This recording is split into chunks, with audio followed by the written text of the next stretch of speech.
Mheshimiwa Spika, nikiwa namalizia, kipekee kabisa kwa kihistoria kabisa niwapongeze timu ya Singida kwa kuwafunga Simba liingie kwenye Hansard.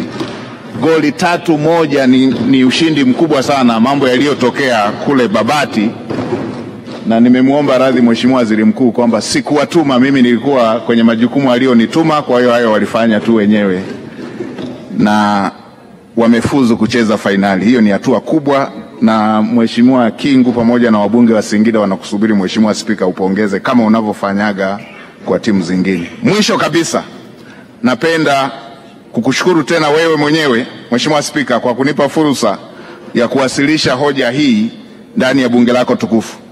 Mheshimiwa Spika na waheshimiwa wabunge na umma wa Tanzania, umesikiliza kwa umakini, na narudia tena, wasikose kusikiliza bajeti kuu ya serikali itakayoelezea mafanikio ya kihistoria yaliyofikiwa katika nchi yetu chini ya uongozi wa Dr. Samia Suluhu Hassan, tutakayowasilisha tarehe 12 Alhamisi ya wiki ijayo, panapo majaliwa ya Mwenyezi Mungu.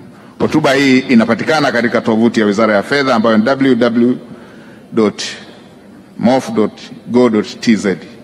Mheshimiwa Spika, kwa unyenyekevu mkubwa sasa naomba kutoa hoja. Waheshimiwa wabunge, hoja imeungwa mkono. Asanteni sana. Asante sana Mheshimiwa Waziri. Kabla hatujaendelea, wapo wageni ambao wako hapa ndani, ni watangaze kwanza, kisha tutamleta mwenyekiti aje asome taarifa yake.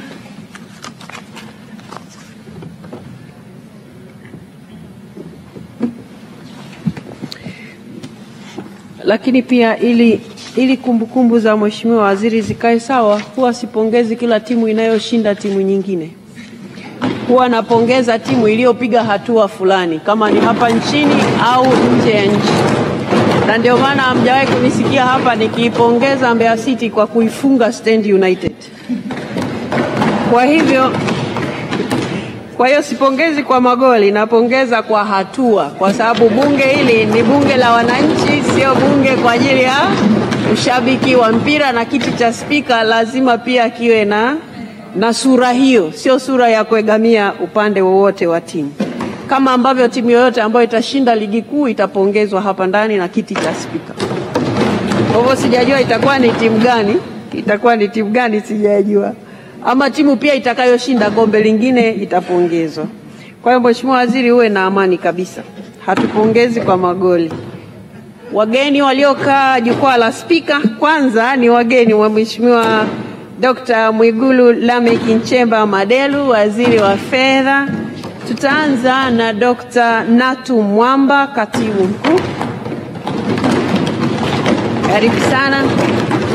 Yupo ndugu Jennifer Omolo, Naibu Katibu Mkuu Huduma za Hazina. Ndugu Elijah Mwandumbia, Naibu Katibu Mkuu Usimamizi wa Uchumi. Ndugu CPA Leonard Mkude, Mhasibu Mkuu wa Serikali. Ndugu CPA Benjamin Magai,